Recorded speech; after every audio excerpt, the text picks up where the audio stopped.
Christelle Bourassa de Cleaner avec Andréane Millette. Exactement. Donc, en fondant Cleaner, en fait, on a fait plusieurs recherches. Puis, à travers nos recherches, on s'est rendu compte qu'au Québec, il y a un problème majeur. Et donc, plus le problème est majeur, plus la solution devient importante et grande, en fait. À travers nos recherches, on a décelé plusieurs statistiques importantes qui parlent énormément. Entre autres, Andréane, est-ce que tu peux nous parler de quel type d'investissement ça demande au Québec, le volet de la santé? Absolument, Christelle. En étudiant, on a été vraiment foudroyés par les statistiques qu'on a découvertes. On a découvert en fait que le gouvernement du Québec, pour l'année 2018-2019, a investi 38,5 milliards de dollars. C'est énorme. C'est énorme sur la santé.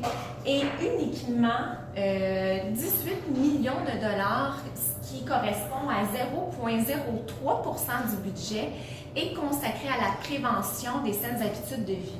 Donc, c'est facile de constater que les solutions ne viendront pas du gouvernement et vont venir de la population. C'est la population qui doit reprendre sa santé en main et c'est pour ça que Cleaner a vu le jour pour qu'on puisse reprendre notre pouvoir sur notre propre santé, arrêter de dépendre du gouvernement qui, de toute évidence, ne nous aide pas dans cette voie.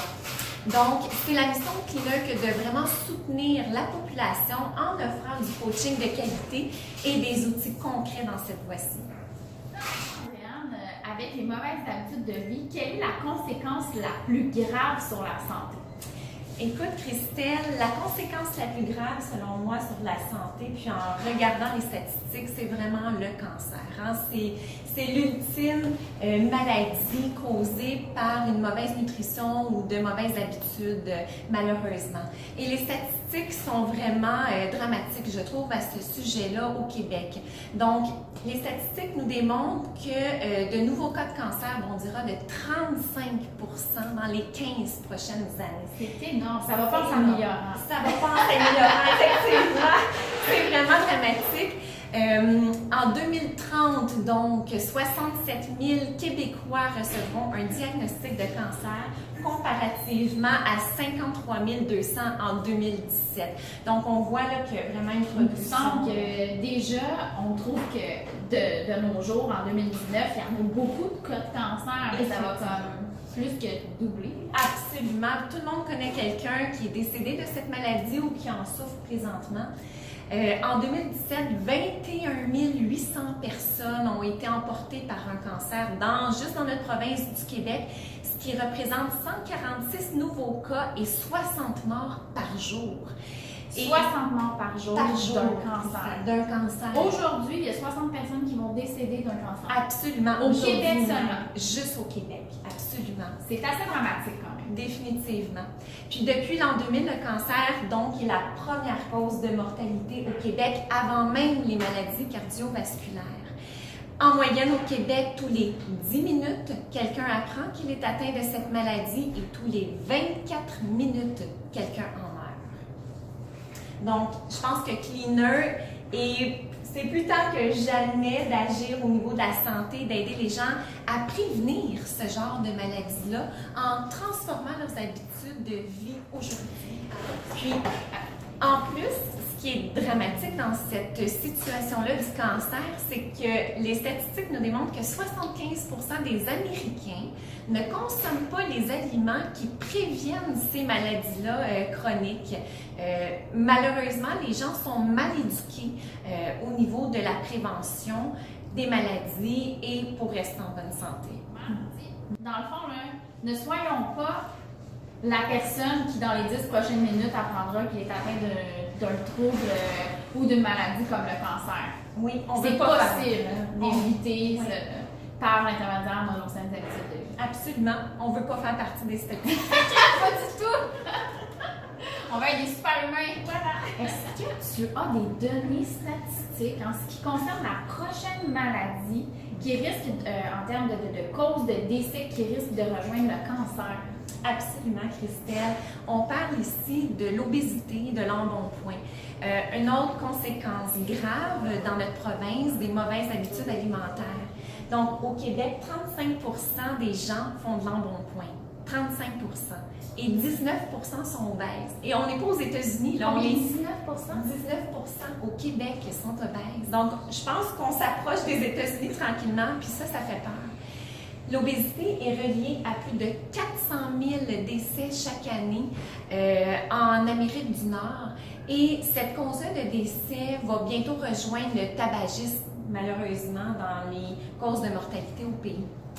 C'est impressionnant. Vraiment. Puis, une des causes principales de cette problématique-là de santé, c'est que les enfants en Amérique du Nord regardent plus de 10 000 publicités par année sur les fast-foods et les produits de faible valeur nutritive. Et ça, c'est vraiment grave, puis c'est vraiment dommage que le gouvernement ne fasse rien à ce niveau-là. Dans plus comme de programmes de prévention, etc. Oui. Puis de couper, d'essayer de limiter cette publicité-là qu'on fait directement aux enfants. Nous savons que l'embonpoint peut avoir de graves conséquences au niveau de la santé. Absolument. On vient de le voir avec les statistiques vraiment alarmantes. Et l'embonpoint est une conséquence également de l'apparition du diabète de type 2, un autre problème de santé très présent dans notre province. Donc, cette maladie, en fait, va atteindre 18 millions de personnes en Amérique du Nord. Et une étude démontre que si ces gens-là, ces 18 millions de personnes-là qui vont être atteintes au cours de la prochaine année, changeaient leur habitude de vie, changeaient leur habitude alimentaire, il y en a 15 millions d'entre eux qui pourraient diminuer leur consommation de médicaments. Fait qu'on voit qu'encore là, il y a tellement une mauvaise éducation. Ces gens-là qui sont dépendants des médicaments et uniquement en ayant les bonnes informations au niveau de leur alimentation pourraient améliorer grandement leurs symptômes et baisser la médication. Heureusement, maintenant, avec Cleaner, on offre la formation puis on permet aux gens de devenir plutôt dépendants de la conscience au niveau de la santé versus dépendants à des médicaments. On a des nouvelles vitamines. Absolument. Quelle autre conséquence grave au Québec Cleaner pourrait avoir un impact? Absolument, Christelle. On vient de voir le cancer, l'obésité, l'embonpoint, le diabète de type 2. Il ne faut pas oublier les maladies chroniques.